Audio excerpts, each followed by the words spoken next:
Well, I'll tell you what happened to me the first time I went to a service, and I'm going to try to keep it brief because it really is, I could just go on and on for hours, because when you are touched by the Lord in a profound way, you just keep reflecting more and more on everything that happened in that instant. But I was changed in an instant. It was at a healing service that Barbara had at a church on the northwest side of Chicago. We're now at 19 years, because I remember it was 1995 in April. And let's just say that prior to that, I grew up with, I wouldn't say life-threatening conditions, but things that really messed up my life, including really, despite the fact that I was a gifted child, a really difficult childhood, and having to deal with a lot of rejection after having been permitted to skip a grade and not being accepted by any of the new people that I was in class with, and then suddenly becoming someone that the boys would chase home and beat up. And I encountered that for 4 years. And during that time, I just totally withdrew within myself. While that was going on, also, I had an uncle who apparently had some of his own issues that would physically abuse me.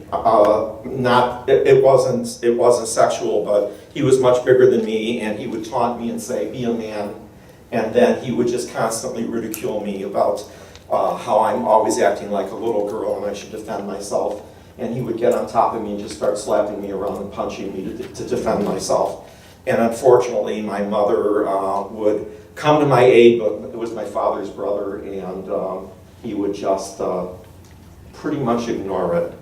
So I was dealing with those things. So I went into a period where I became really withdrawn, and I would walk the neighborhood in 7th and 8th grade wondering if I was loved by anybody. And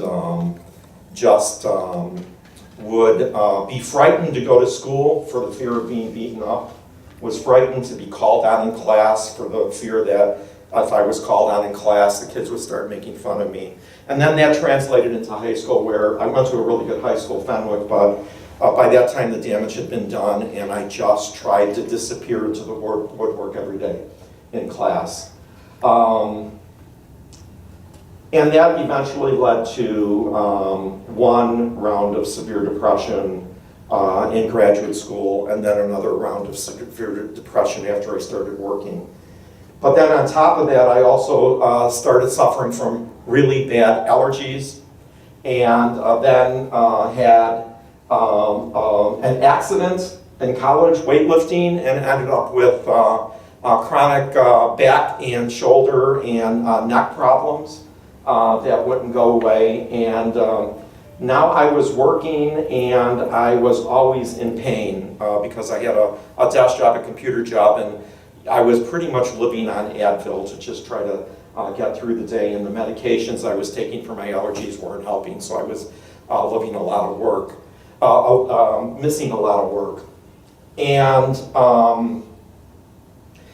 but that's not why I went to the service. I went because my father had had a devastating illness the year before and ended up in the hospital for 6 months after having had knee replacement surgery, which did not go well, and he ended up with a partial amputation of his leg with 2 strokes. And basically his life permanently changed because he did that just as he was retiring and said, "I'm going to get my knees fixed, and then your mom and I are going out to Las Vegas to look for a second home." Well, he was never independent after that. And after doctors did what they could, thank God he was still alive, there was really nothing more. So I actually came to the service that day looking for something for my dad. But it was also a day when I was just feeling awful. And during the whole day, it was a cold, springy weather day. My allergies were acting up, and I was just aching all over. And I kept thinking, I should go to this, but I don't want to because I got so much going on. But eventually something led me there. It was almost as if when I finally left work, and I actually stayed at work late that day, and I looked at my watch and I said, "Oh, that service is starting. I'm going to be late for the service. Maybe I should just go home."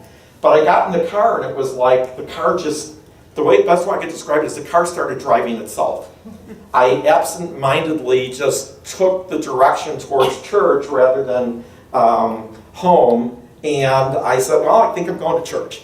And I went there, and this was a Tuesday night, and it's a large church, St. William on the northwest side, and I walked in, and I thought, oh, it must be Christmas or Easter, because it's standing room only. And I thought, that's kind of unusual for a Catholic church on a Tuesday night. Something must be going on. So I was able to find a seat, and the service had already started. By the time I sat down, Barbara was already speaking up in front. And I was actually all the way near the back of the church, and I couldn't see the front. And as she was speaking about God's healing presence and the love of God and how Jesus and Mary Magdalene can transform your lives, I'm sitting there listening to this, and suddenly I started feeling like I was going to have a severe panic attack come on. How many of you have had panic attacks? You know what they're like. And especially when you're in a very crowded room and you're in the middle of a row and you started feeling like you're trapped, you start feeling like the walls are closing in on you, right? And that's how I started feeling. And I thought, I gotta stay here. But it kept persisting, and it started getting worse, and my legs started vibrating like my legs were trying to propel me out of there. Like I had the sensation that I just needed to leap up and leave. And I didn't do that, and then in an instant, a bolt of electricity, that's the only way I could describe it, went through me. And it was a very distinct feeling. It came from the top, and it plunged all the way deep into my body. And it was literally, I could feel like it was as if a lightning rod was piercing me. Went all the way down to my feet and then came out. And I felt myself literally jerk at that point. I actually thought I had been lifted up off the seat with that. And then a couple seconds later it happened again, and then it happened a third time. And we know that 3 is a very spiritual number, but I didn't think about it at the time. But it happened 3 times, and after the third time I sat there, first of all saying, what the hell just happened to me? But then I realized I am in ecstasy, is the best way I could describe it at that point. All of my physical problems suddenly had left. I was at such peace and calm. Whatever that panic attack was, it had disappeared. I just felt so loved and so filled with a spiritual presence that I knew was God.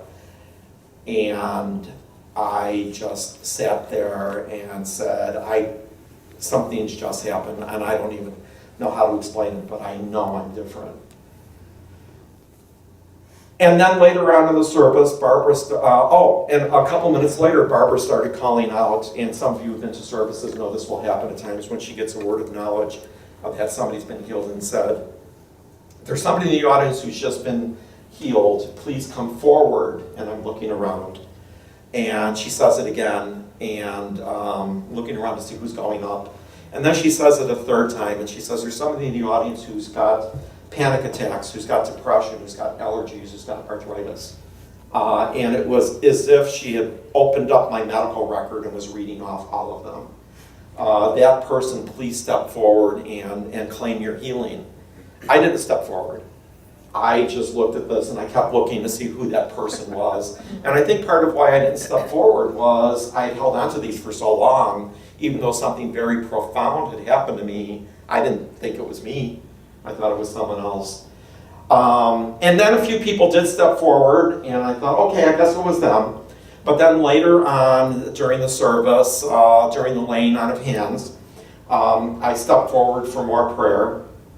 And I went up to Barbara, and she just put her hand on my forehead and didn't say anything. She just started praying. And immediately as she started praying, I again went into ecstasy, and many of you have experienced this, just felt like you needed to go backward, because it was as if you were getting weak in the knees, and all you wanted to do was just kind of like lie down. So somebody had caught me.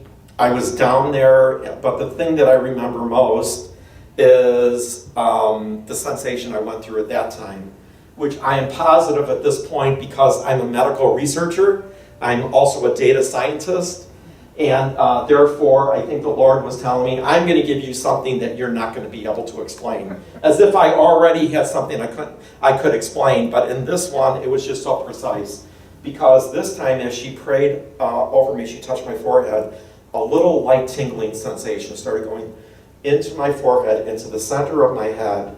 And then I had the sensation that it separated into 3 distinct beams of this tingling.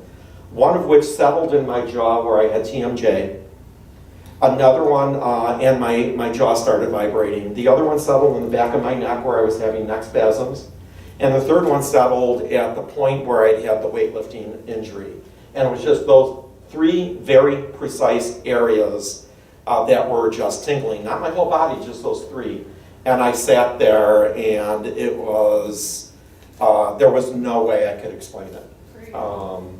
And all I can tell you is that the next day, it was the middle of the day when I realized that I hadn't taken any Advil that day.